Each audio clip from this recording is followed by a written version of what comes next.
Hello everyone, welcome back to another video.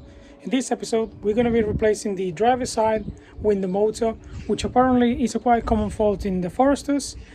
When I bought my one over a year ago, it wasn't working. I bought an aftermarket one and it did work for a bit, but it never really seemed to work properly. So what we're going to do today is replacing that. If this is the noise that's coming from your door, most likely you're going to have to replace your window motor. So let me show you what my one does.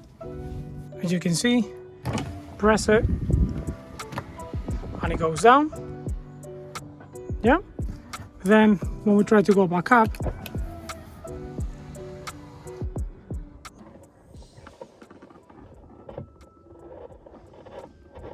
can you hear that? So what we're gonna do is try to get it all the way up. If that's the noise that you're hearing from your motor, what you're hearing is basically your motor struggling.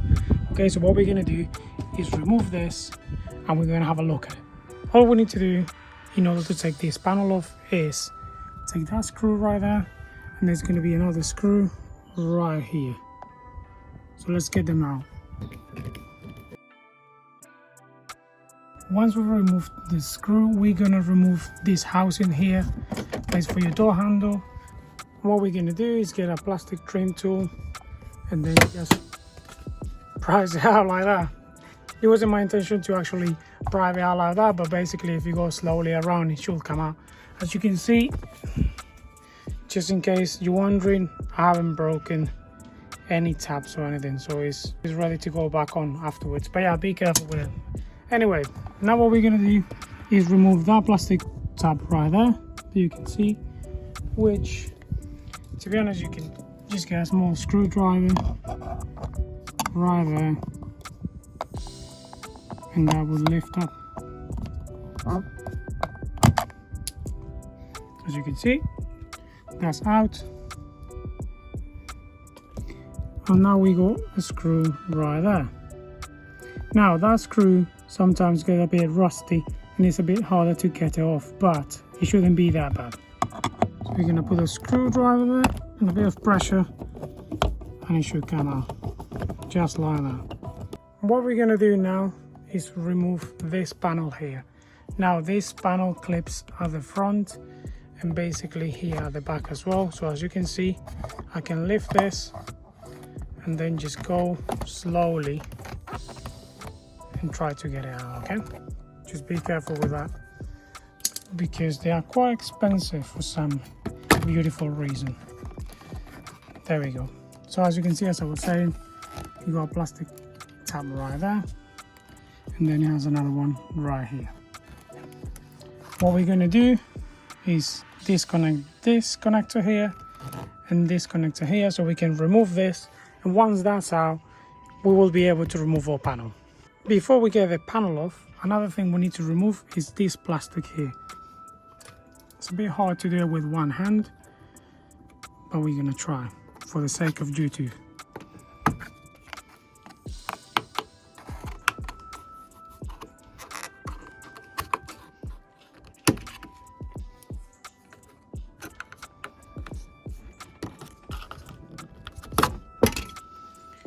There we go, we got it out. And now we can actually remove the panel.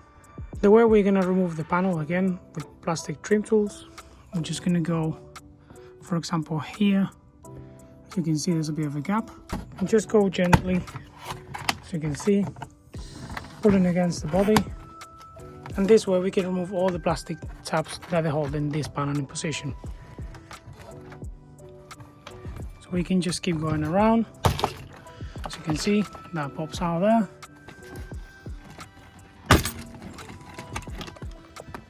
There we go, that one is out as well.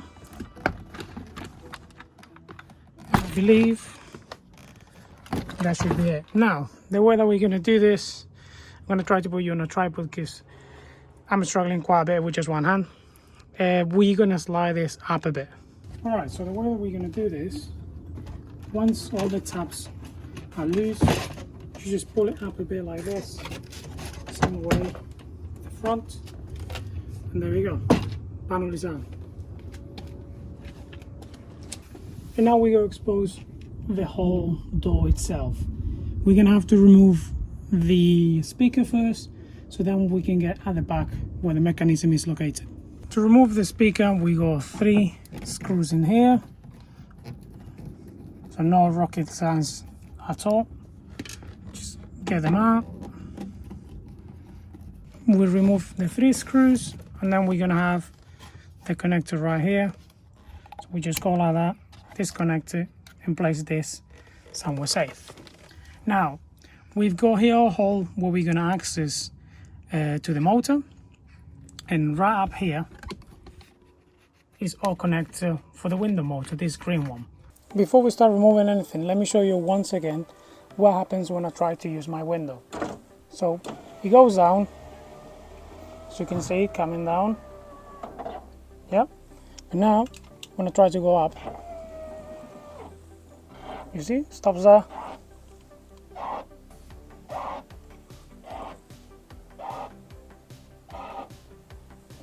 And I have to press it down then and go back again, and press it down and go back again, and press it down, go back again, and so on. Alright, here's what is going to get a bit hard to show you exactly what we're looking at. So as you can see right there, that's a motor right up there.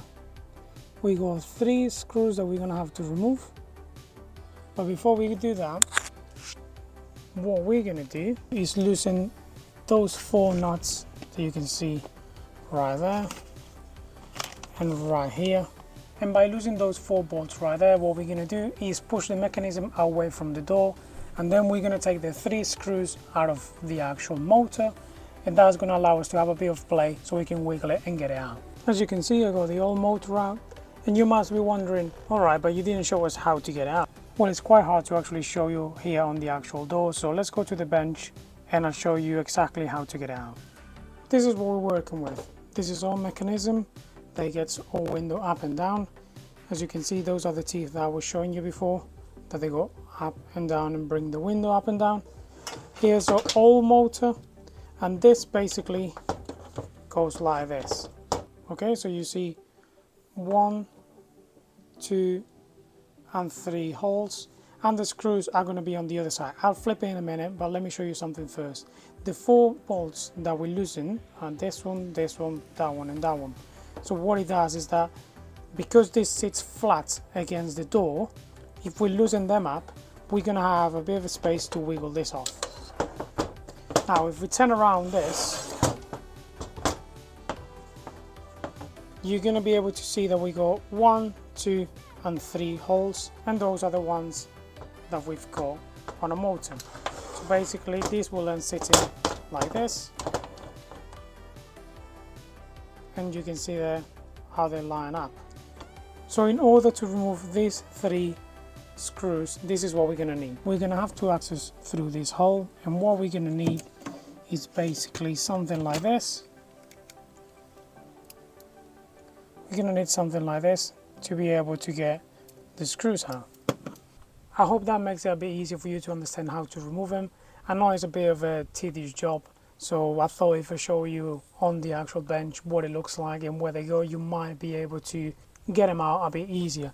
As I said, you're gonna have to go through here, and it's not a hard job, but it's a bit tedious. And now before we put a new motor or second-hand motor back in, what we're gonna do is test it, and we're gonna test it this way. The way we're going to test this is basically by just connecting it right there, and we're going to connect this as well. What we're going to do now is just put the ignition on and just go down and now up. Now that we know that the motor works, what we're going to do is fit it in place and see if it brings up and down the window with no issues. Once we install the motor, we'll got the ignition on. Let's see if this works.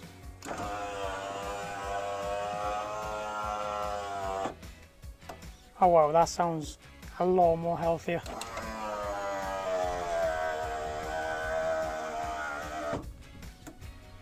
Yeah, so that works. This motor was a second-hand motor, but was OEM, and in my opinion is much more healthier and much more powerful than the aftermarket that I bought. So I'm very happy with this, and now what we're gonna have to do is put everything back on and we should be good to go. But I'm not gonna make you go through the pain of putting everything back on, so just like that we got the window working again. Very happy about this, since now I know the car is not going to leave me somewhere with the window down and I'm not going to be able to put it back up. And as you can see, it's raining again. But before we go, if you're enjoying the content on the Forester, don't worry, there's more to come. In the next few weeks, we're going to be replacing the bearing on the AC compressor pulley. We're going to be replacing the O-ring on the oil cooler, since it's leaking like quite a few Subarus. I got two and both of them are doing it. So I'm going to show you how to do that. And then we're going to be jumping in the Impreza and we're going to be changing the in-tank fuel filter. I've got a couple of issues with that car, so I'm going to show you, and hopefully that fix it, or hopefully that give us an idea of what else could be. And on top of that, hopefully we're going to have a return of an OG, the car that started this channel, the Golf. Hopefully in the next few weeks as well, we're going to have an update on that. We're going to replace a few things since we got a big new coming for that car, and a big trip that we're going to do next year. So fingers crossed the weather help us so we can get most of that done before the end of the year. So I'm going to leave you with that small update. I'm going to tidy up the garage and finish editing this video. So as always, thank you for watching, thank you for liking, thank you for subscribing if you do, and I shall see you very shortly.